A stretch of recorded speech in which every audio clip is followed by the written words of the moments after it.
Então, assim, eu acho que tem um conceito que eu gosto de dividir muito antes, assim, do que a gente vem construindo, que é o conceito de organização e melhoria de resultado. Então, o que a gente percebeu ao longo da história, eu vou rodear um pouquinho para contar por que a gente diferencia performar de se organizar, né, de Total. melhorar processo.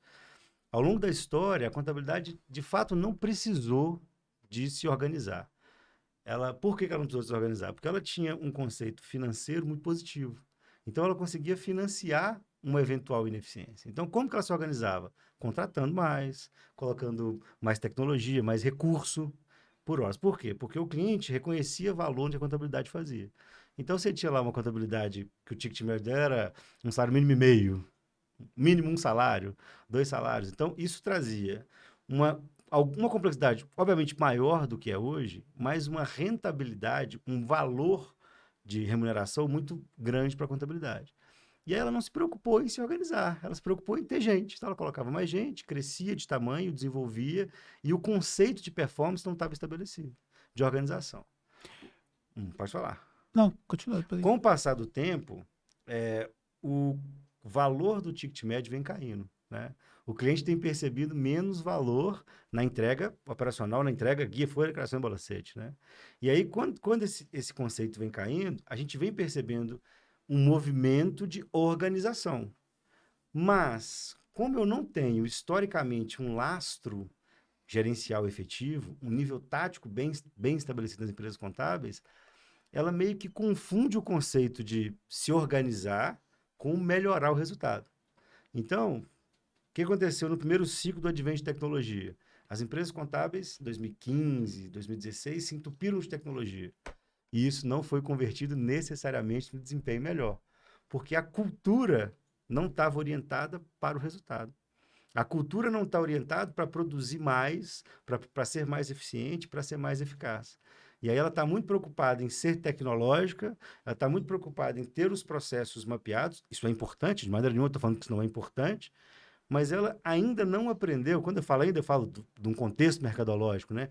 Ele ainda não aprendeu a perseguir a performance organizacional. Ainda não aprendeu a ter esse conceito de criar uma cultura em que um bom resultado do meu líder não é apenas garantir que a guia, a folha de declaração e balancete seja entregue no prazo.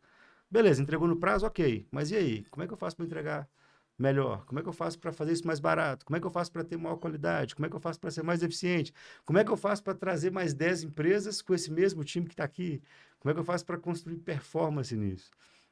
E aí o que a gente tem percebido no mercado em geral é que as empresas têm corrido para se organizar, e aí isso é nítido, elas estão cada vez com mais tecnologia, os processos estão mais estabelecidos, a tecnologia ajuda nesse processo, mas ainda essa chave, esse clique de que eu preciso constantemente produzir mais com mais efetividade. Que o papel do meu líder não é só mais garantir prazo e qualidade, né? Durante muito tempo, se eu entregasse prazo e qualidade, estava ok, independente do custo. Podia fazer hora extra, precisava chegar no final do ano, fazer o mutirão, fazer o 13º, e não tinha problema, porque o cliente financiava de alguma forma isso. Então, o que eu tenho entendido é que, até vou usar um termo que você gosta muito, estrategicamente, quando você olha para a estrutura estratégica de uma empresa contábil, dentre outros aspectos de marketing, venda, que não é onde eu estou olhando, que é onde você tem um conhecimento, mas quando você olha para a operação, antes você tinha dois elementos essenciais: prazo e qualidade. Então, eu precisava entregar no prazo com qualidade. E isso conferiu um diferencial para mim, porque eu conseguia cobrar caro do cliente disso. Na medida em que eu não consigo fazer isso bem, eu preciso inserir um terceiro pilar, que é a performance. Então, cada vez mais passa a ser, do ponto de vista operacional estratégico, eu ser capaz de produzir de maneira mais eficiente o tempo inteiro. De duas, uma. Ou, para de fato eu cobrar menos do honorário e conseguir aumentar a minha escala e ter rentabilidade, uma rentabilidade satisfatória, ou para que eu olhe para o meu time gaste pouco tempo com a operação e que eu tenha tempo de gerar valor para o cliente, pensar em novos produtos, novos serviços, que é a tendência da contabilidade como um todo. Então, eu diferencio a organização. O que é a organização? É conhecer bem os processos, é saber quem faz o quê, é ter o mapeado, é saber que eu entreguei tudo e tal. Que a contabilidade já tem isso, ou já evoluiu bastante nisso, mas de criar uma cultura que tá bom, entendi. Mas e mês que vem? Como é que eu produzo mais? Como é que eu sou mais eficaz e mais eficiente que esse mês? Qual que é a minha meta de produtividade daqui a 6 meses? Qual que é o meu custo por entrega hoje? E o quanto que eu quero que ele seja daqui a um ano, daqui a 3 meses, daqui a 6 meses, daqui a um ano? E o que eu estou fazendo agora para construir isso? E isso muda um pouco a estrutura da liderança, por exemplo. Uma liderança que se orienta para performance, não necessariamente uma liderança tão técnica mais, né? Então, você começa a expandir esses níveis de conhecimento, essa capacidade da entrega, e aí a gente diferencia. Porque empresas organizadas não necessariamente performam bem. Empresas que performam bem necessariamente são organizadas. Então, você tem essa diferenciação. Não sei se ficou claro, mas eu acho que é Sim, e acho que a gente já abre um leque aqui de coisas importantes a ser ditas, né? Antes de falar de empresas organizadas que não performam, e eu vou voltar nesse ponto, eu queria voltar um pouco atrás quando você falou sobre ineficiência operacional. E você disse que lá atrás era aceitável a gente passar por cima da ineficiência operacional porque nós tínhamos ali uma margem que permitia, por exemplo, passar por cima disso. Uhum. Ainda hoje, as empresas contábeis que não se transformaram, elas estão enfrentando problemas em relação ainda à ineficiência operacional? Eu acho que é Darwin, né? A gente está passando por uma seleção natural importante. Pelo menos no universo em que a gente vive, uma seleção natural importante, assim. Vou falar um termo meio chulo, que é assim, ó.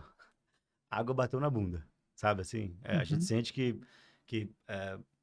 qual que é a leitura que eu tenho? Eu estou no mercado contábil desde 2010.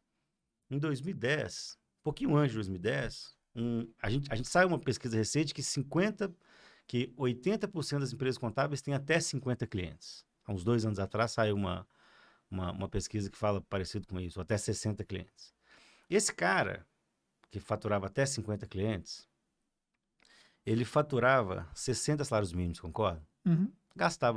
Suava para gastar 30 salários mínimos, 25, 35 salários mínimos, colocava 25 salários mínimos no bolso. Justo, 30 mil reais por mês hoje? Sim. Legal, é uma boa renda. Esse mesmo cara hoje não fatura 30 salários mínimos com 50 clientes. Ele não consegue faturar. Então, eu sinto que existe ainda uma preocupação, ainda existe esse potencial. As empresas contábeis estão... o mercado contábil está num processo de transformação e amadurecimento, de compreender a performance como um pilar, mas, de fato, a gente percebe ainda não é científico, né? Porque você está aumentando o número de CNPJs, mas na nossa leitura empírica é que você está aumentando o CNPJ porque tem cada vez mais pessoas físicas, quarteirização, mas você está diminuindo e consolidando alguns mercados importantes, né? Então, hoje, pela primeira vez, a gente começa a falar em share de determinados mercados, né? Então, E não tinha essa visão de participação de mercado. não existia, porque era completamente pulverizado, né? A contabilidade era regional, né? Ela era de bairro quase, né? Se você for pensar há 15 anos atrás, você concorria com o seu bairro ali, você tinha uma especialidade, você não precisava de muito esforço, a indicação sem ação de marketing era mais que suficiente para você crescer. O contador escolhia. Eu tenho uma piadinha que eu faço, que todo contador tinha um Corolla em 2010, né? Eram bem sucedidos. A contabilidade ainda é um mercado muito bom, óbvio, né? Enfim. Mas não era não era um mercado que tornava as pessoas milionárias como você vê hoje. Exatamente por Porque causa não dessa tinha escala consolidação. suficiente. Você ganhar 30 mil reais não te torna milionário. Isso. Você pode ter uma bela de uma vida. Não, mas assim, Anderson, eu acho que a turma, né? As contabilidades grandes, que são as contabilidades que, na minha opinião, estão passando, que precisam mais se transformar, Que hoje estão passando mais que estão problemas. passando mais problemas, né? Que cresceram, que ou entenderam que estão passando um choque de geração, segunda geração, terceira geração. Então, assim, esses caras ganharam de fato muito dinheiro. Ganharam muito dinheiro e quem soube aproveitar conseguiu colocar o dinheiro fora da É contabilidade. isso, e desenvolveu e tal.